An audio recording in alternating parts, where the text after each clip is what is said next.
I can sum it up in 4 words: vision, purpose, passion, and creativity. Those are the 4 things I want to talk to you about this afternoon, and how they all go together to make something truly superlative. Yeah, I'll show you some of my images, but the visions that I'm really interested in exploring, they're not photographic. They're the visions we have for our lives, personally and professionally, and just how extraordinary they can be. So how does one create a vision? Where does it start? For me, it started a long time ago. I grew up here in the Midwest. I grew up in a family with a dad that used to tell me stories. My father told me lots and lots and lots of stories. And all of my dad's stories had lessons. I began to hate stories. Lessons. Most of those lessons, right over my head, but occasionally one of them would stick. And I want to begin with a story. It's an old story. I'm sure some of you know it. But I tell it because it was a story that really changed my perspective on life. It really gave me the first sense of what a vision could be. It told me a story about 2 men laboring in a courtyard in medieval Italy. And they sat, in the heat of the noonday sun, drenched in sweat, chipping at blocks of marble. One man's face downcast, shoulders bent, muscles straining, and a priest, crossing the courtyard, looked down and said, "What are you doing, my son?" And without looking up, the man answered, "I am chipping stone." The priest turned to the other man. His shoulders too were bent, his muscles strained, but his face was a smile, and his eyes just full of that joyful effort and passion. "What are you doing?" "I am building a cathedral. I am building a cathedral." That story got to me. Because I kept thinking, these 2 guys are looking at exactly the same thing, and one is a stone shipper and the other is a cathedral builder, and the only difference was vision. I knew which one I wanted to be. No idea how to do that. There are not a lot of books on cathedral building for young men around, and I was a kid. I still held that maxim, I won't believe it until I see it. We all start out that way. We all start out needing those teachers, those mentors, those seminal experiences in our lives that show us what's possible. This was one of those experiences for me, the National Geographic. Maybe it was for many of you. My family took this magazine long before I was born.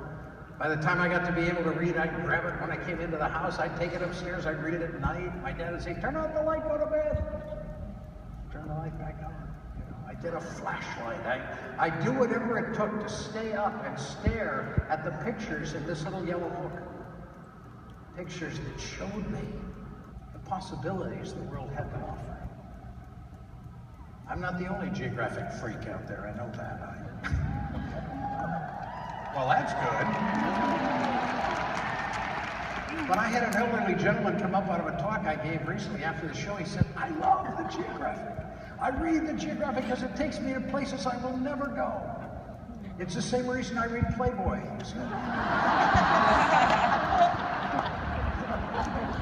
I never thought I'd shoot for them. I never thought I'd work for them. But they began to influence my vision long before I even knew I was a photographer. Because they had a wonderful vision. So simple, yet so profound. What they charged me with every time they sent me out was to celebrate what was right with the world rather than wallowing in what was wrong with it.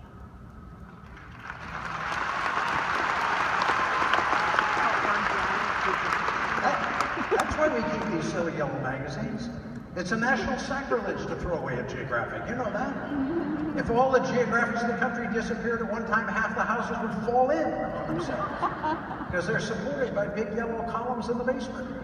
And if you don't have them, your parents do, I guarantee it, Because they celebrate what's right with the world.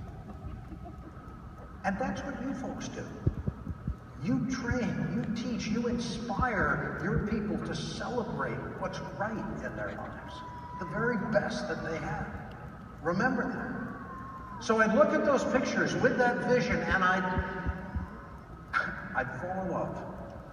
I'd fall in love with the world, and I'd feel what you always feel when you fall in love. I'd feel passion. That energy that rises up from within. Great visions do that. They release passion. That energy just seems encoiled inside them.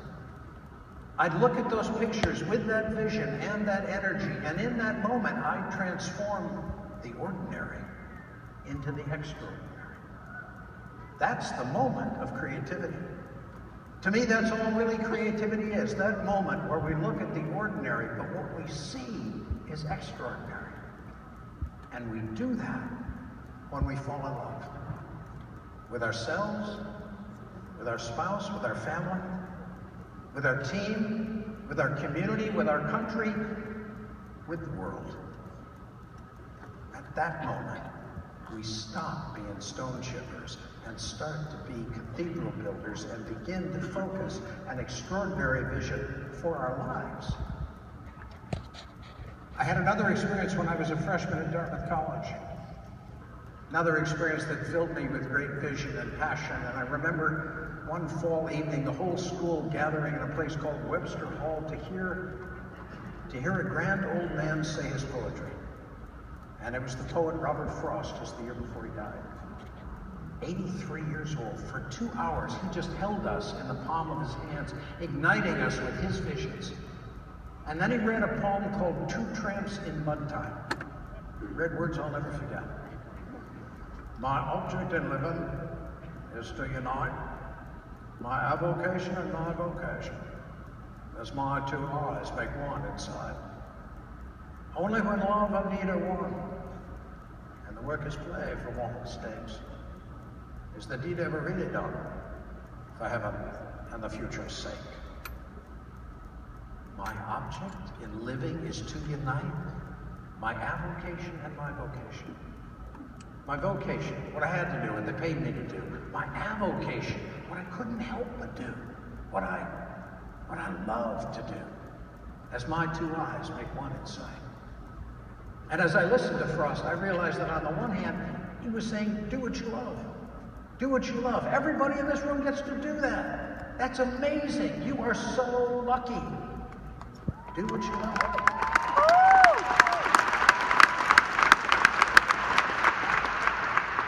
But the converse of that, he was also telling me, love what you do.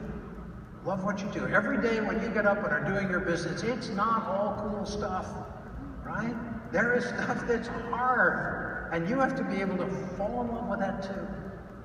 Because if you can do both, boy, the world is your oyster. That night, Frost took me out of the ordinary, showed me the extraordinary, and made me feel it. So I've had visionary teachers and mentors. I've been shown passion and possibility. But as everybody in this room knows, you can't live it through others. Eventually, you got to do it yourself.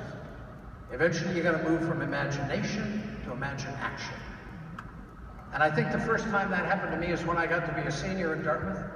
I'd been a drama major. I had no idea how I was going to make my living as a dramatist. I did not want to go to New York and starve. So being a smart kid, I applied and I was accepted into Harvard Business School. My father said, thank God. Kid's going to be off the dole. It's all going to work. Probably would have worked out fine, except that spring term of my senior year, 3 of us guys got together one night and we just began to vision, to dream, to imagine what we would do after graduation if we could do anything we wanted. And the hour got later and the visions got grander, and sometime after midnight we came up with this idea of kayaking 1,100 miles up the coast of Japan. Seemed like a great idea at the time, you know? And I said, I'll make a movie out of it. I'd never made a movie before in my life. But I got up the next morning with my first real vision and the passion that that vision brought with it. And so I withdrew my acceptance to Harvard and applied out to UCLA Film School to learn how to make movies.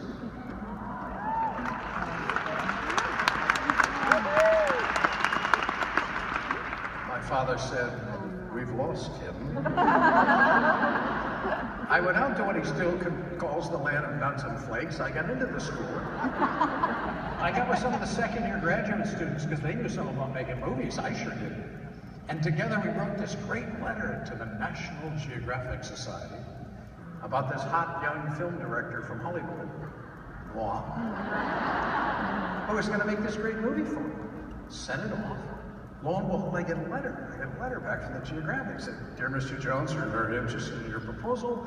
We'd like to have you come to Washington, and when you do, bring some samples of your work." So in a week and a half, I made a 15-minute documentary on Olvera Street, Little Mexican Street in the middle of LA. Picked it up from the lab on a Monday morning, got on a plane, flew to Washington, walked into a Tuesday meeting, said, "This is just a little something I picked off the shelf." It was still wet. And they looked at it. It was a terrible little film, but it was mine.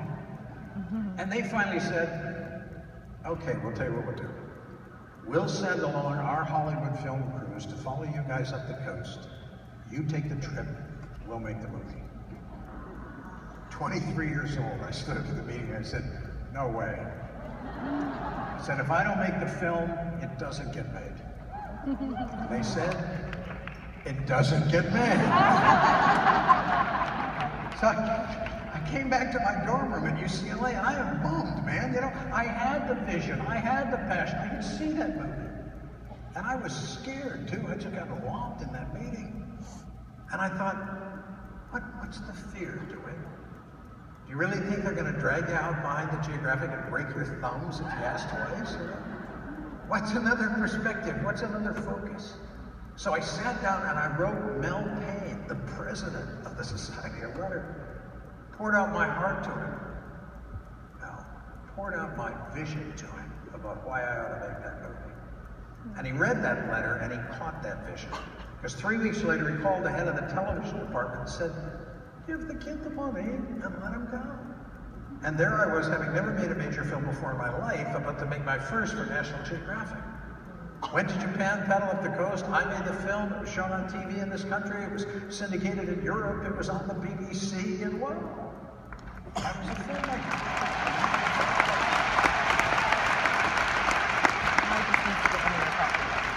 And I learned something incredibly important from that. I didn't really have the words to it till years later when I saw that movie Dead Poets Society. Remember that? Stars Robert Williams. He plays an English teacher.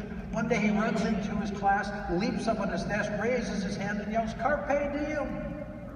Seize the day. Seize the day. That's what that was all about.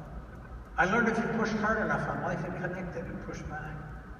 I learned that I could dream, the wildest dreams imaginable, and at least have a chance of manifesting them into reality. And I learned it at a very deep level at a very young age. And that film was the beginning of what evolved into a 20-year career shooting first movies and then stills for the Geographic. Out there now, living that vision, celebrating what was right with the world. Except now it wasn't a question of I won't believe it till I see it. Now it was, I'll see it because I believe it. I'll see it because I believe it. They'd send me out to places I'd never been. I believed there would be beautiful landscapes to photograph. They'd appear. I believed those landscapes would be full of wonderful people. They'd be there. Celebrating what's right with the world. It was a vision that had purpose and passion for everybody in the organization. Do you have a vision like that? Not for Beachbody, I know that one. But for you, yourself, a vision that you could distill down into 6 words, your own private bumper sticker. A vision that every day when you got up and said those 6 words, you said, yes. Because as Christine said yesterday, we're not out there pushing product. We're there, we lead with vision. We lead with vision. Spend time with your vision. Bring it into focus, because when the vision is clear, when your vision is just juicy enough, then passion and creativity are there as well. And when passion and creativity are there, discipline and commitment are non-issues. I know that. I know that because I lived it. If we could have the lights, please. I lived it. All of a sudden, I wasn't looking at the pictures on that printed page anymore. I was there. I was there, and what an incredible place there was. From the tallest mountains, to rivers drenched in sunlight, to waterfalls and rainbows. I kept thinking of the words of the poet Robinson Jeffers, who wrote, "Is it not by his high superfluousness that we know our God? Is it not by his high superfluousness that we know our God? For to meet a need is natural, animal, mineral, but to throw rainbows over the rain or hide them in seashells. Everywhere I looked, there would be amazing beauty for me to photograph, and in those landscapes were lessons that would change my life. The conservationist John Muir once wrote, when we try and pick out any one thing by itself, we'll find it hitched to everything else in the universe. And the more I photographed, the more nature showed me that connection and beauty graced by light. And yet, you know, in the geographic's view, man was not something separate from this. Just as magical, just as unique as anything else on the planet. And the more I just went out and celebrated the best in humankind, the more I could see it. I could see it in the faces of those at work, or the body language of those at play, those in their youth, or in their age. Can you believe this guy? I thought this was going to be a good picture before he smiled, right? I could see it. I could see that light. That light that shines not on us, but from within us. From within us when we have the courage to let it out. It was the same light I'd seen in nature that didn't seem to have to trust to expose itself, but just graced us every day with the delicacy of a flower or the light of a breaking storm. And it was my job to celebrate it, the very best we had to offer. And the more I believed it, the more I would see it. Everywhere I looked, the bank was laid. And yet the more I photographed with the geographic, the more I found this strange tension growing up between the worldview of the geographic and the worldview that I've been raised in since I was a kid. You know, my intellectual paradigm, if you will, my stone chipper's paradigm. I mean, you all know it.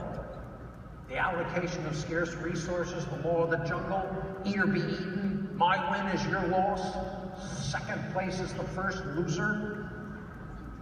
I'm sorry, I saw that on a t-shirt the other day. That is a very depressing way to look at life. Now maybe it's how we had to look at it when we dragged ourselves to the mouth of our cave and ran into a saber-toothed tiger, but come on. Everybody in this room is playing life at a higher level than that. And yet when we get scared or fearful, that's the paradigm that rises up. But that's not what nature is showing. Nature was showing me incredible beauty and possibility, standing just beyond the rat race, saying, hello, hello. All was there if I was open enough to see it. I mean, Mother Nature never stood in front of a forest and said, there is one great photograph hidden here. One photographer will find it, and the rest of you will be hopeless losers. Nature said, absolutely. Nature said, how many rolls you got, Dewitt? Bring it on. Bring it on. I'll fill it up. I'll fill it up with beauty and possibility beyond your wildest imaginings, right down to my tiniest seed. And that was just a much more elegant philosophy, a much more compassionate way of looking at the universe. And at some point, I just decided to embrace it. I just decided that if I had a choice between a world based on scarcity and fear, and one based on possibility, then man, I was choosing possibility. And then no matter how dry and desolate, no matter how bleak and devoid of possibilities a situation might seem, that I would just believe that if I could fall in love with it, I could find a perspective. In this case, just by dropping down into that slot canyon and looking back the other way, a perspective that would transform the ordinary into the extraordinary. Nature was sharing with me one of her most important lessons. Time and again, she would show me that there's more than one right answer. There's more than one right answer. It seems so simple, but it is the key to creativity.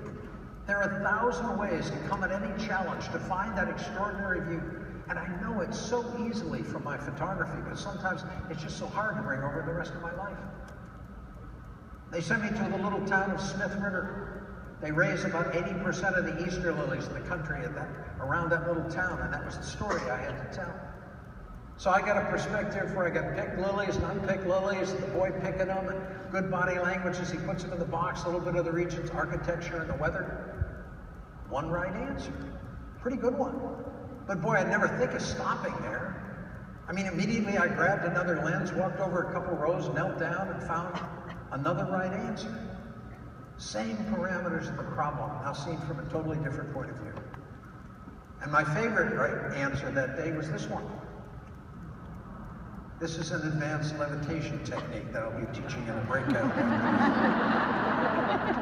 You know, somebody had a copper in the fields. I got a chance, got a ride, got up a couple hundred feet, looked down, saw the extraordinary and the ordinary.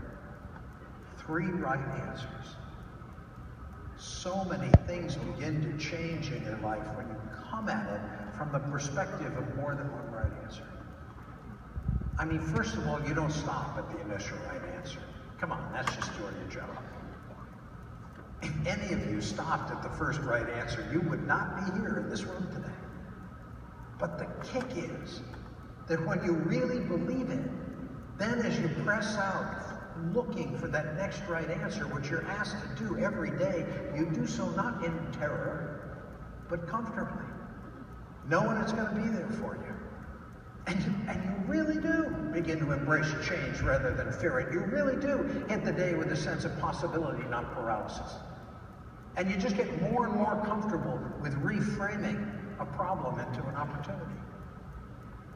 They sent me up to the Selkirk Mountains of British Columbia. Gorgeous area, gorgeous area. And I'm wandering around, I came to a field of dandelions. I should have been ecstatic, but I was not in a seize the day kind of mood. And I took a snapshot, I looked out over the field, I said, the light's not quite right, I'll come back tomorrow. I didn't engage. We all know what happens when you don't engage. Tomorrow turns into the next day turns into the next week, and by the time I got back to that field, no more dandelions. I had puffballs. I wanted dandelions, I had puffballs, and I'm just about to leave when this little voice in my head goes, what's here to celebrate? What are you falling in love with? You wanted dandelions. You got puffballs. Puffballs. Puffballs. Puffballs. Pretty soon I'm down on the ground with the puffballs. I'm on top of the puffballs. I'm underneath the puffballs. And all of a sudden, whoa. Whoa, that extraordinary view. It always seemed to be there if I was open enough to find it. So when we come at the world from that perspective of more than one right answer, not only do we get easily to reframe problems into opportunities, we also begin to lose our fear of mistakes or setbacks. This is the Butter and Eggs Day Parade in Petaluma, California. Yes, that's over there. I lived in Petaluma for 9 years and I raised my kids there, and they'd have this festival every spring and I'd get out there and photograph. One year I saw this veteran handing flags to the kids beside the road, and I thought, great shot, right? So I'm going to nail it. So I slap on a telephoto lens and I ran over there and I missed it. Nobody's given anything to anybody in this shot. It's a mistake. But we don't learn without making mistakes. In fact, do you know that the average geographic article when we shot in film was shot in 400 rolls of film? That's over 14,000 tries to get the 30 that go in the magazine. And now with digital, it's twice that. I'm not thinking about making mistakes. I'm looking for the next right answer. Did I get it? No, I got E.T.'s hand over there.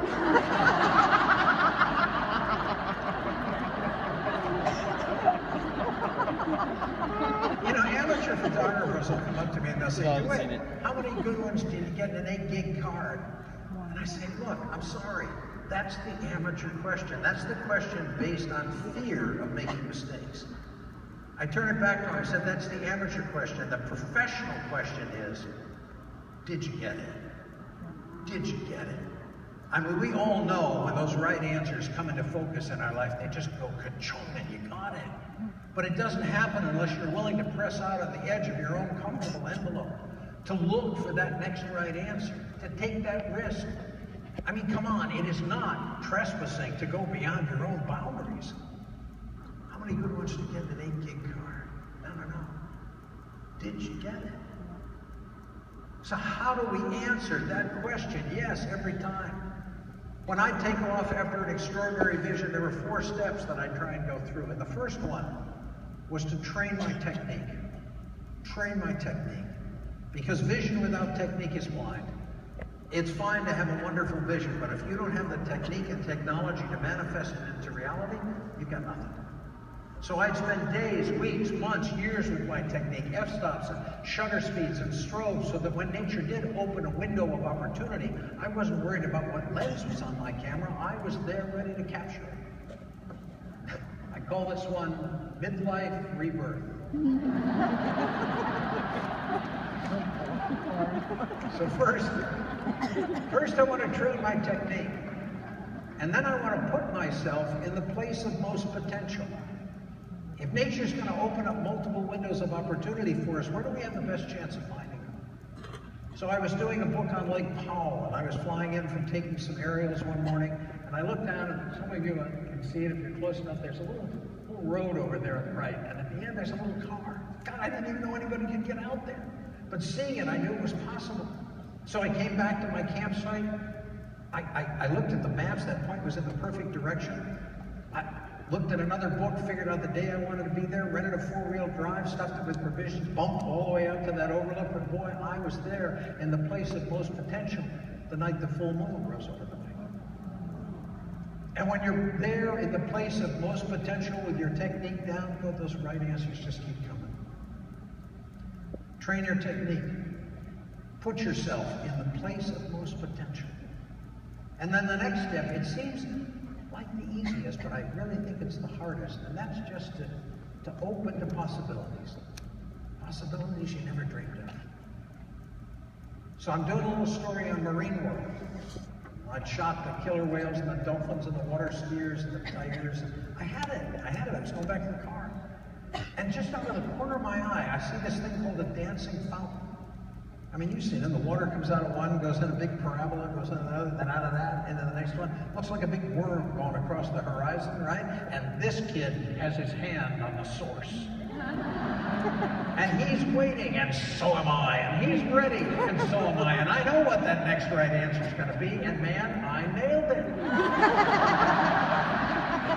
But I'm not shutting down. I'm not closing off possibilities. I'm not, because if I did, I never would have seen this one. You know, just being open to possibilities we never dreamed of. When the great photographer Minor White would go out to photograph, he would never say, "What will I take today?" Rather, he would ask, "What will I be given today?" And I would add, will I be open enough to recognize it? Train your technique. Put yourself in the place of most potential. Open to possibilities. And then finally, focus your vision by celebrating what's right in the situation. Live that vision at the geographic. So no matter how weird a situation I'd walk into, the first thing I'm going to ask is, what am I falling in love with? What's here to celebrate? Well, in this case, for me, it's easy, because that happens to be my daughter.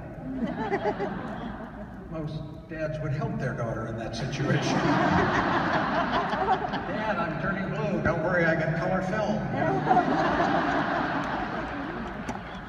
And yet, if I was afraid to make mistakes, you know, so what I want to do is I want to look and see what's really exciting me.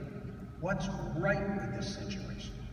Because when I can get a lock on that, then I can use all my technique and technology to enhance that and let the rest fall away. Instead of starting out, as we so often do, by griping about what's wrong with the situation. What's right with that?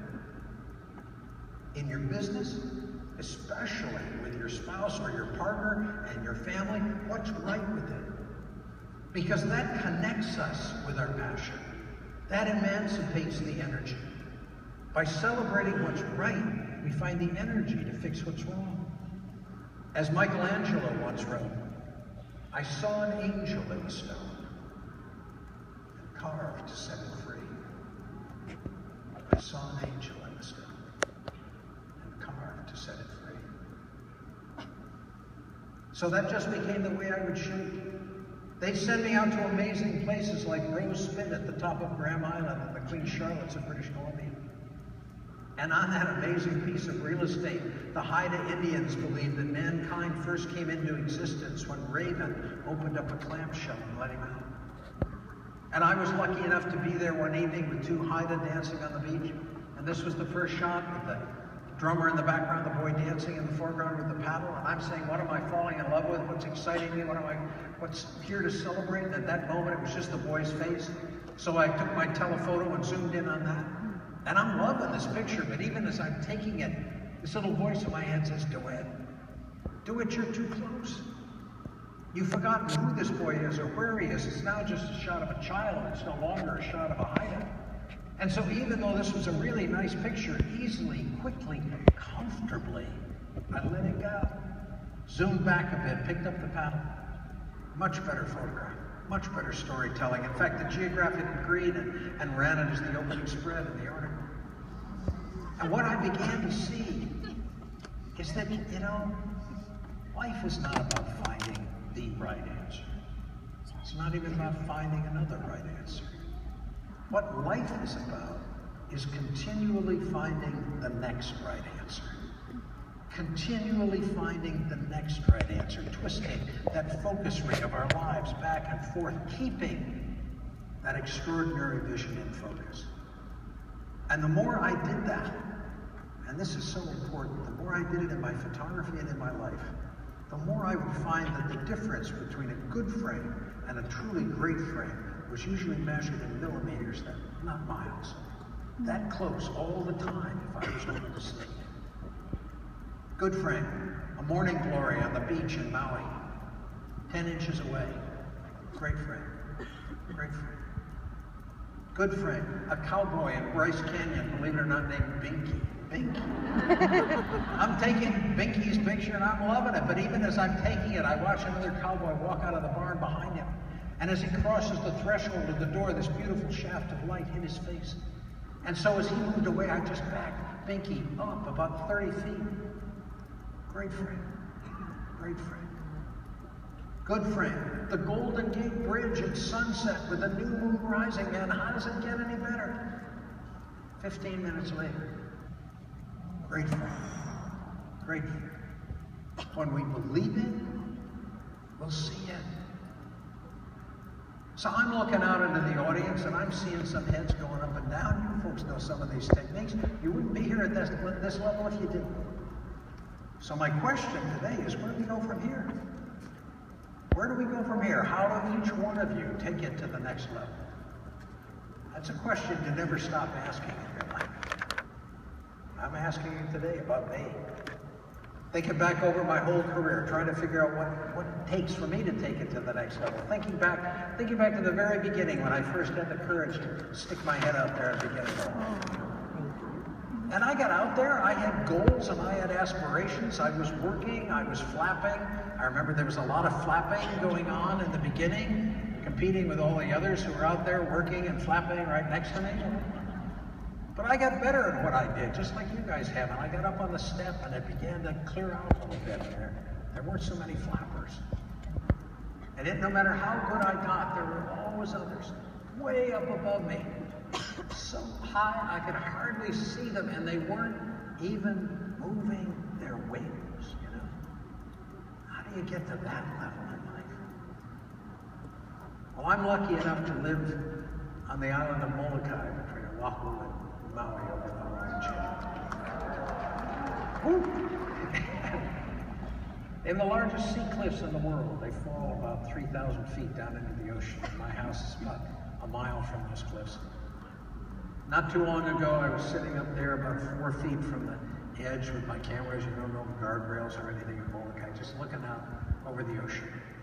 And all of a sudden, from below, hanging in the air, a frigate bird with an 8-foot wingspan, looking me right in the eye, not moving its wings, just hanging there on the air. And then it was carried up by the wind, and it was replaced by another and another and another, until 7 of them had graced my sight. And they all kept spiraling up higher and higher, so high I could hardly see them, and then finally the top one just dipped a little bit.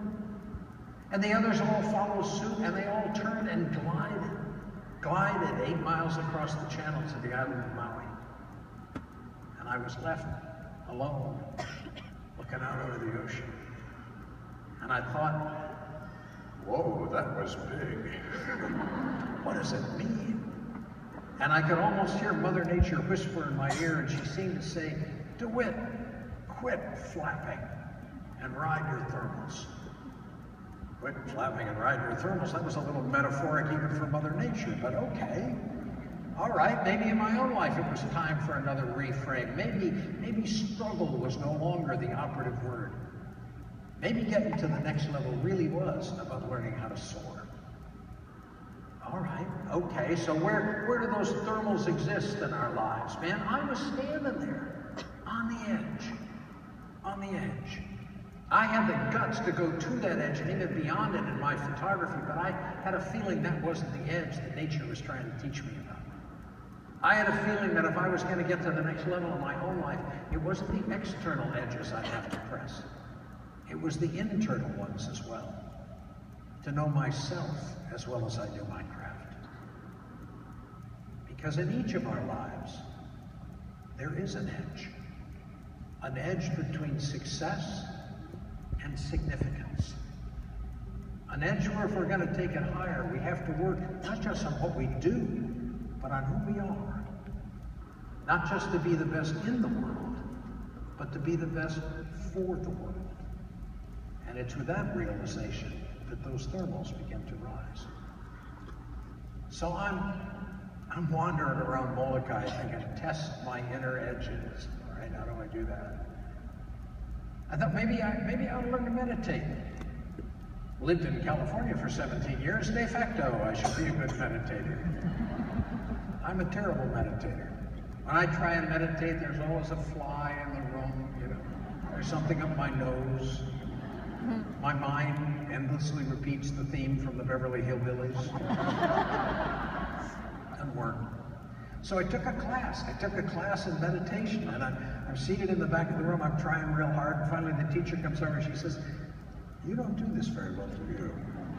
I said, "No, I don't." She said, "Well, maybe what you need is the one breath meditation." I said, "The what?" She said, "The one breath meditation." She said, "Everything you need to know about life is in one breath." I said, "Tell me." She said, "You take it all in and you give it all back. You take it all in and then you turn around and you give it all back. You publish it in your life. You put it out there without any regard to whether it's received or not, the very best you have every day." It's when God made us, he was afraid we wouldn't remember the meaning of life, so he just encoded it into the smooth muscle of our lungs so that every time we take a breath, we get it. Take it all in and give it all back. Can I do that? No, come on, I'm human. But boy, that little mantra makes each breath different, and then occasionally we all meet those people who do live that as easy as breathing, and they serve as touchstones to show us it's possible. I met such a person in Scotland's Outer Hebrides on the Isle of Harris. Her name was Marion Campbell.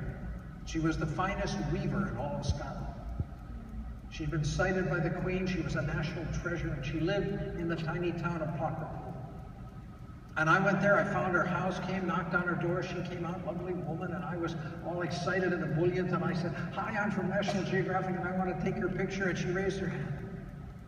And she said, wait, my brother is very sick upstairs, he may be dying, and I'm taking care of him.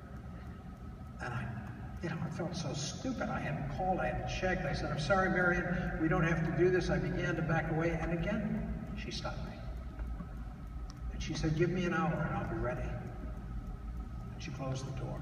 And I wandered around that little village thinking of the incredible presence of this woman. Why? Why, when her brother was dying, would she spend time with me? And then I heard her hand shovel being thrown across her room. And I found her in her weaving shed, lit only by the light of the window. And she showed me the yarn that she'd spun by hand. And She told me how she went into the fields and literally scraped the lichens off the rocks to make her dyes. And I was still nervous. I took a couple pictures, portraits. I said, fine, Marion, I got it. I started to leave, and again, she stopped me. She took me back to her house, and she put out biscuits, and she'd make tea, and she wouldn't eat till I had eaten. And then she took me into her living room, and she stoked the peat fire. We sat there in the afternoon sun talking. And I was so struck by the presence of this woman, by her congruency. I felt I was seated with a great sage, a veritable Yoda, and that any minute she was just going to reveal to me the meaning of the universe. And finally, I said to her, Marion, what do you think about when you weave? And she said, I wonder if I'll run out of thread. It wasn't exactly what I thought I'd hear. And then she must have seen my consternation, because she cocked her head just like this, and she looked me right in the eye, and she said, when I weave, I weave. And in my own mind, I heard, when I weave, I weave. When I photograph, I photograph. When I serve, I serve. When I take it all in, I take it all in. When I give it all back, I give it all back. There's no use walking anywhere to preach unless you're walking as you're preaching. And that evening, through her actions and her words, Marion Campbell showed me what it might be like to soar. She was who she was, with discipline, with grace, with service, with total lack of ego. She was a thermal rider. Not just the best in the world, but the best for the world. And she made it look so easy, she never even moved her wings. Could I do that? Could we do that? Find a new balance in our lives, not an either-or balance, but a both-and balance between what we do and who we are. A balance that will allow us to keep all of our passion and excitement and focus, and yet at the same time never lose sight of those things that were really important in life. A balance that would allow us to take it all in till we were full to overflowing, and then with gratitude and with grace to give it all back. To be like the sunset, the banquet that nature sets before us every day, just putting it out there, the very best we have. I know that whenever I can do that, wonderful things happen in my life. A couple years later, I'm back in Scotland, this time not for the Geographic, but a big advertising shoot for Dewitt Scotch. And they sent me over there to photograph a Highland Games, these giant men throwing these weights around. And I couldn't get my eye off the guy over there on the right with the suit coat on. He was the judge. He was bigger than all the rest of them.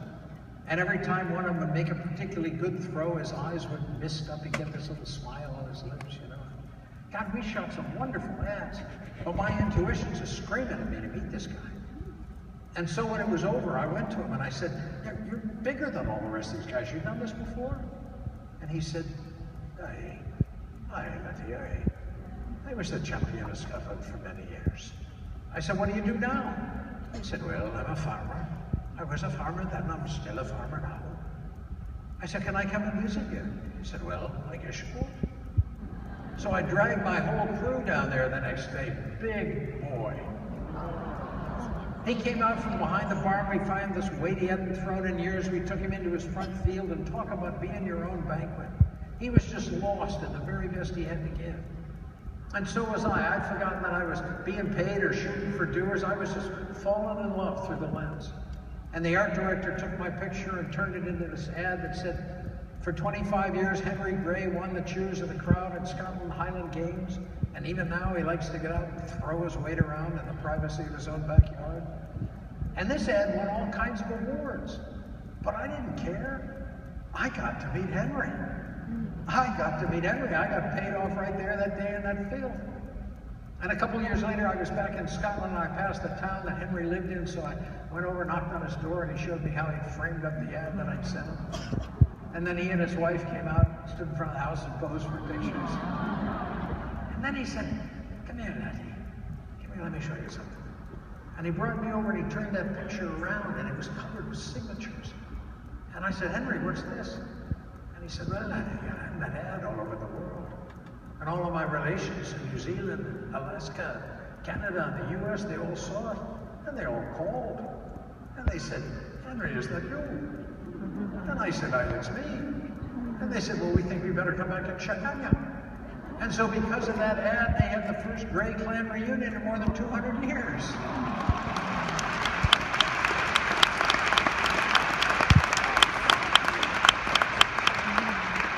We never know where it's going to go when we publish the best in our lives, when we give it all back, when we really care about the people in our charge, where we really do inspire others to celebrate what's right with the world. We just have to do it and believe, because we are all of us, on the same great journey, a journey down a river we call life. And on that journey, we are each our own boatman. And if we're going to run this river well, we must first know our own boat. Know everything it will and won't do. Make an honest assessment of its strengths and its weaknesses, and then hone our technique until that boat is just an extension of ourselves. We must spend time not only with our outer edges, but with our inner ones as well, to align our vision and our values, because the way won't always be easy.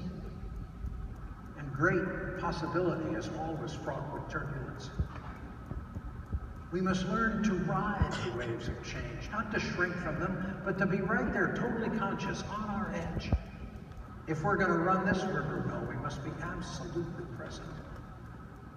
We must learn to trust in ourselves, to watch others run the river, to learn from them, but not to copy, because the river is always changing, and what made one run brilliant may make the next a disaster. But if we can hold our focus, if we can keep that vision clear, if we can live in principle every moment of the journey, then we can use the power of that river to take us where we want to go, to keep us from disaster, to send us through the chaos so that we can celebrate with gratitude and with grace all that we've been given, to take it all in and give it all back. It's your boat. It's your river. You're on it every day. So will we do it? Will we do it? Will we live with purpose and passion and vision and values? Will we open our eyes to an extraordinary vision? Will we stand on our own edge and ride those thermals to heights we've never dreamed of? Seize the day, my friends. Seize the day. Thank you very much.